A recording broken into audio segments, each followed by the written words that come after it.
Boredom means that you have to do something yourself to get over it. You have to develop those internal muscles and go, I've got to entertain myself. I can't turn on a show. I can't play this game. I have to do it from something from within.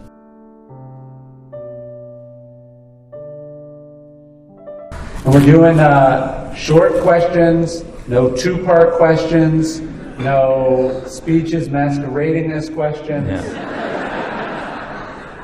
And also, if we don't like the question, we'll answer our own question. Yeah. Go for it. Ryan, and just thank you guys for both being here and giving us this time to answer questions and give us the overview. Robert, you are inspiration to so many of us. I came to see you guys out actually in San Francisco. Oh, I'm so sorry about that. No, thank you. Sorry to hear your book with Sublime. You actually inspired me with the pagan with the inner Athena. I think it was in the 50 Cent book. But my question is this.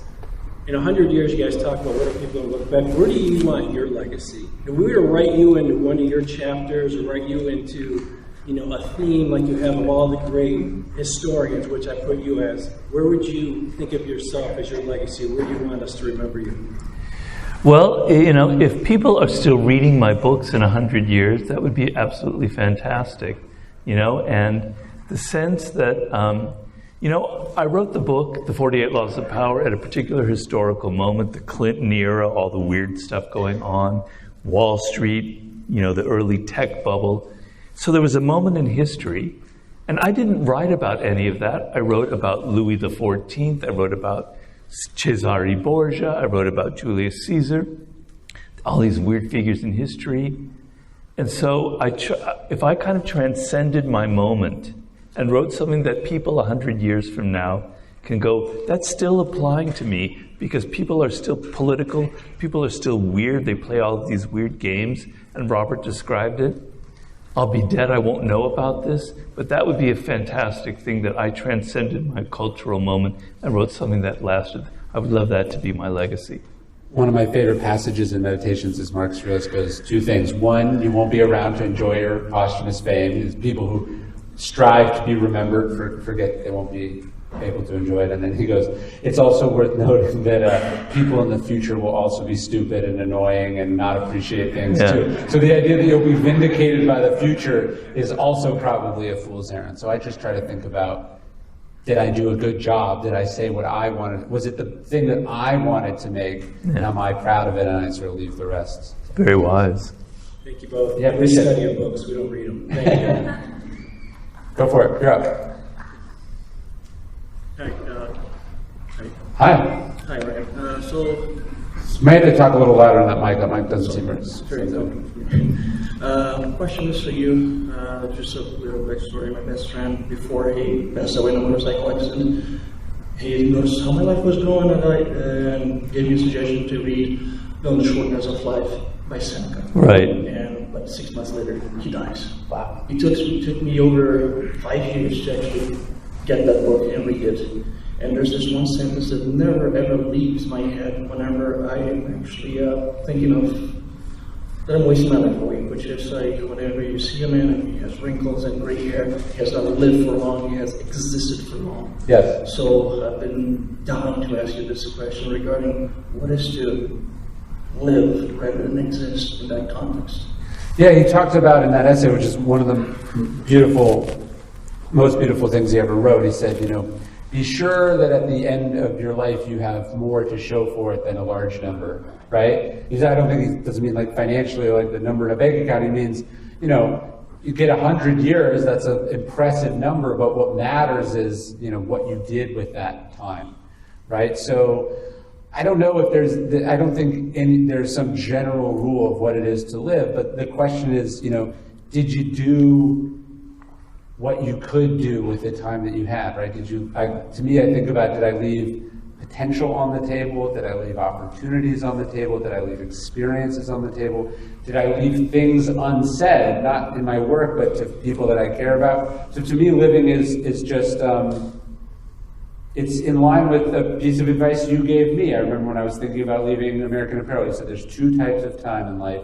You said there's alive time and dead time. Yeah. Dead time is passive and waiting and resigned, and a lifetime is embracing and living and doing. And I just try to, I'm not perfect at it. There's certainly been periods of dead time in my life, but I remind myself of that constantly, a lifetime versus dead time. And if more often than not I'm doing lifetime than dead time, I think that sort of cumulatively adds up to a pretty good number.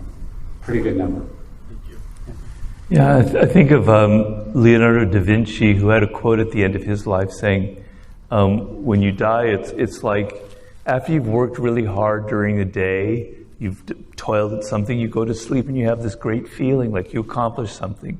Well, when you die, do you have that same feeling? Like, I did something, I accomplished something, now I can die in peace. And I think the worst thing is, in life would be to reach the age of 60, 65 and go, God, I could have been so much more. I could have created something. I could have done what I said I was going to do. I could have written that book, but I didn't.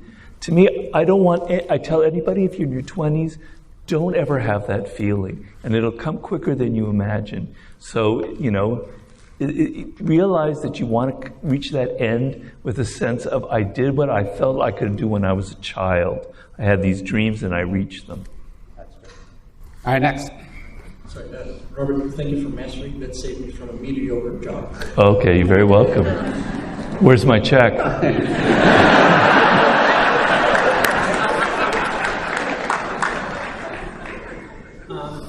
I am like you, Robert. I straddle baby boomers and Gen Zers, and growing up from the boob tube to the smaller boob tube.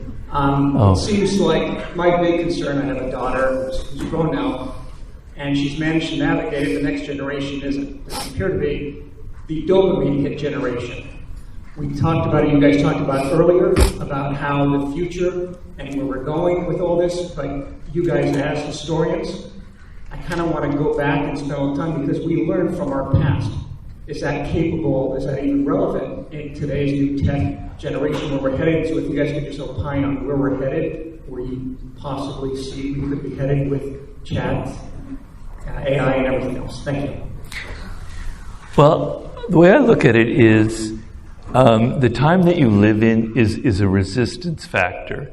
It's like when you're swimming, you get stronger because you're moving against the force of the water. When you're weight training, you have the resistance of the weight. When you live in a cultural moment, there are all kinds of bad habits, obsessions, addictions that can happen. It happened in the 50s. Look at how people were smoking and drinking, etc. They exist. They're television. So you want young people to resist the times. You can make yourself stronger than I ever could have been if you develop discipline, if you work against all of the addictions, all of the sugar rushes, all the dopamine fixes that people are surrounding you with. If you cut short your time on Instagram, if you force yourself to learn a foreign language, if you get your children to play the piano, etc., they're going to be the biggest weirdo in their neighborhood. People are going to wonder what's wrong with that. But they are going to be the masters of the future. So use these bad times as a resistance factor to make yourself even stronger.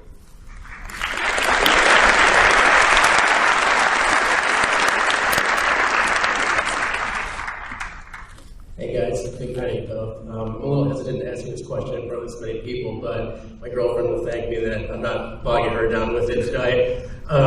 If I fell down a rabbit hole recently, like the Asian Apocalypse on Netflix, the Graham Hancocks talking about human history is much older than we think, much older than Egyptians, Sumerians, that humans were left hunter-gatherer society a long time ago.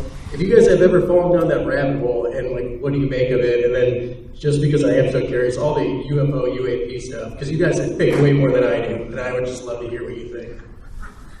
I don't really know. I don't really understand that. Can you I'm help? a crazy guy. It's some sort of conspiracy theory stuff about UFOs or some counterintuitive or theories about whether the Earth civilizations are much older than we think they are. I don't think either of us are qualified. Yeah. Yeah, I mean, on the question of is there life out there, I read a great book called Aliens, that explains the unlikeliness of it. And if you look at planet Earth, they have all of what we call bottlenecks. So if the dinosaurs hadn't been decimated 65 million years ago by a meteor, none of us would be here. The world would have been completely changed. But there were about 50 of these bottlenecks throughout the course of evolution that had to fall exactly right for humans to be on the planet right now. So for that same process to occur on another planet, the odds are absolutely astronomical. But of course, there are an astronomical number of planets, so it's possible that one or two out there have that. But then to travel 8 billion light years, no person can live that long, so it can only be silicon life, robots that could ever travel that far. It was a very, interesting argument, but that's as far as I'll go there. Sorry. I hope that was, yeah. Go for it. Hi, Ryan Robert. Hi. Kate Intro. Ryan, I follow your research assistant Billy on LinkedIn. He recently wrote something. Robert knows Billy. Oh yeah, so it gets into. I'm going to get into my point. He recently wrote something about how a conversation he had with you, Robert, about why Ryan. I'm glad you talked about it. How Ryan was your best research assistant, and how everybody else that succeeded fell short. Yeah. And he talked about how you paused when you explained to him why that a lot of them didn't really grasp onto the idea of being interested in boredom. Yeah. So I was just wondering what your maybe deeper thoughts were on why people in their own creative acts, why they aren't interested in boredom, and maybe Ryan, you could briefly touch on in your own process how you kind of embrace boredom, and maybe why that made you stand out over time. Well, boredom is a great thing in life. You want boredom. If you don't experience moments of boredom, then something is wrong with you. And the reason is that when you're bored, you have to develop internal skills for dealing with it. You have to learn how to, with your own mind, find ways to entertain yourself. And so the worst thing that happens are people go for instant gratification, right? We are animals that want pleasure in life. We are drawn to things that are pleasant, and we're not drawn to things that are unpleasant. But if you can deal with boredom, you understand that greater things will happen if you postpone your need for immediate gratification, right? So boredom is teaching you something. It's telling you develop your own skills.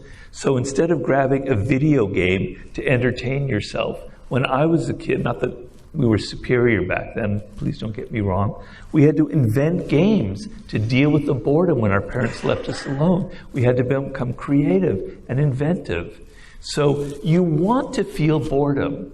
Boredom means that you have to do something yourself to get over it. You have to develop those internal muscles and go, I've got to entertain myself. I can't turn on a show. I can't play this game. I have to do it from something from within. If you listen to it it will develop your character. If you listen to it and you learn the lessons from it properly. I think also it's when you love it, when it's fascinating to you and exciting, it's actually not boring. So all the things that maybe other people thought were boring or they couldn't get through, I was riveted by it. Getting to listen to hundreds of hours of interviews was tedious in the sense that I'm transcribing it. You mean the 50-cent tapes? Yeah, but I found that to be fascinating. I thought I would tell myself, how much would someone pay to listen to this, right? Yeah. And what would a reporter be making of this? So you find different lenses to look at it that allows you to get excited about it, and then it's not boring. And if you have a terrible crap job, like I had so many of them, if you approach it that I'm learning about people, I'm learning about what I hate, I'm learning about people's weird psychology, that boring job flipping burgers suddenly becomes a kind of an education for you. Great question. We got time for just a couple more. Wow. I know, I'm sorry. Go fast. Yeah. We'll burn through. Hi. Hi. I wanted to say thank you because you've been such an inspiration to me and lots of people in this room. But here's my question. I know that writing can be super, super duper frustrating at times. So how is it that you tackle burnout and how do you get through that? I mean, for me, there's the sort of writing process, and then there's the recovery process, which is, usually physical. So I'm balancing out the mental exhaustion with running or swimming or bike riding or walks or doing other stuff, right? So you take it as far as you can go in sort of one lane and one modality, and then you switch to the other, and it's this sort of hot and coldness of it that helps balance it out. So I know you have physical practices that you do. Having that, I think, helps you. You're not just sitting in a chair just pushing yourself. You're getting out of the chair and doing other stuff that helps keep you going. And it also helps to be extremely excited by what you're doing and deeply engaged so you can deal with the grind and the loneliness. Writing is a very lonely profession, you know. And so you develop all kinds of weird strategies and things like that. But being in love with what you're doing is a great way to get over the grind and the moments where you want to give up. Great question. Thank you. Just wanted to say thanks before I ask my question. I'm here for both you. 50-year-old, appreciate you both. Your wisdom in books has helped me greatly in life. My question is in regards to virtue. You both speak of virtue. Obviously, there's the noble virtues that the Stoics speak of, and living with virtue to achieve eudaimonia, right? To live a well-flourishing life. And wisdom, courage, temperance, or discipline, as you say, Ryan. And justice, I feel like, is missing in a lot of the world. I think when Robert, you talk about figuring out where the world is today, I feel like a lot of that's what's missing is virtue. I just would love to hear how you both view that, how you both view these virtues, and eudaimonia, and your thoughts on that. I yield to Ryan because he's the person who writes about those things. Yeah, it's funny. I wrote in The Obstacles Way, obviously, that these things we experience in life are opportunities, right? And when I was writing The Obstacles Way, I was much more thinking about it in a sort of a business context, a success context. How do you use this setback to come up with this creative idea, or how do you use this, constraint as a way to spring forward? And that's what that book is about. And that's Stoicism as a sort of success hack or strategy, which it is, and I stand by it, and I think it's interesting. But as I've gotten older, as I've thought more about it, and now I'm doing this series on the cardinal virtues, I think what Marcus Aurelius is really saying, when he's saying that, the impediment to action advances action, stands in the way becomes the way, what he's specifically referring to is that every situation, good or bad, big or small, is an opportunity to practice one of those virtues, right? To be brave, to do the right thing, to be disciplined or strong, right? To be wise, to learn. And they're all sort of inseparably intertwined with each other as well. And so what I think of virtue, as we were talking about backstage, arte, the idea of sort of moral and physical excellence, as being what we always have the opportunity to do, right? So if you take virtue as this thing, this form of excellence, and then you go, okay, whatever I'm doing, wherever I am, whatever I'm experiencing, I have this opportunity to be great, right? To be excellent. That's how I think about it. Robert, any thoughts on that? No. He expressed it very well. So Thank you both. you're very welcome. I will give you the last question. Sorry. How do you know something you've written is too long or too short or not well edited enough?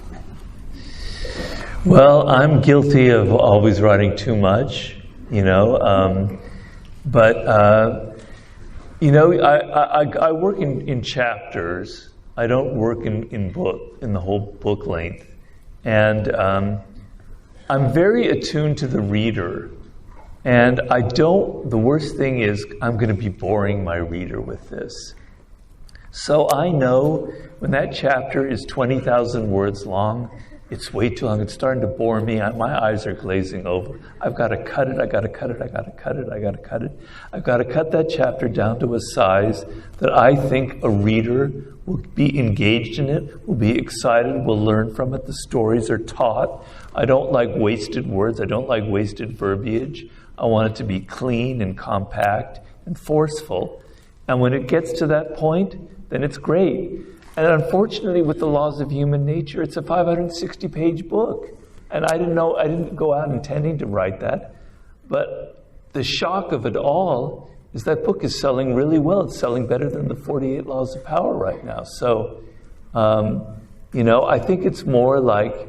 I hope so. It nearly killed you. Yeah, exactly. It did. Thank you. He's right. Like 2 months after I had my stroke, 2 months after writing about mortality, I faced it. But each chapter felt like it was right, and then it was 560 pages long. My books aren't meant to be read cover to cover, so I think I can kind of get away with that strategy. I mean, you do have to be ruthless. You do your first draft, and you try to get it all down, and then you have to go, what's extraneous here? What actually isn't essential? And it's this process of winnowing and refining and reducing it down till there's everything that needs to be there, and there's none of the things that should not be there. And that's the hardest part, because writing is a creative act. So it's fulfilling and exciting and additive. And then the process of having to cut things that you were excited about, that you love. Stephen King talks about killing your darlings. It is a brutal process. And there's little tricks, like I sometimes keep a separate Word document, and I'm cutting stuff, and I go, I'm going to use that later. I'll use it in something else. I never touch it again. It's just a lie I'm telling myself so it doesn't feel like I'm killing something that means so much to me. But I know that if I don't do it, if I'm not brutally honest and don't hold a firm line with it, I'm abusing the most important thing that there is, which is the reader's time and the reader's trust. And so, a rule is like, if you're bored by it, certainly the reader's going to be bored by it, but also,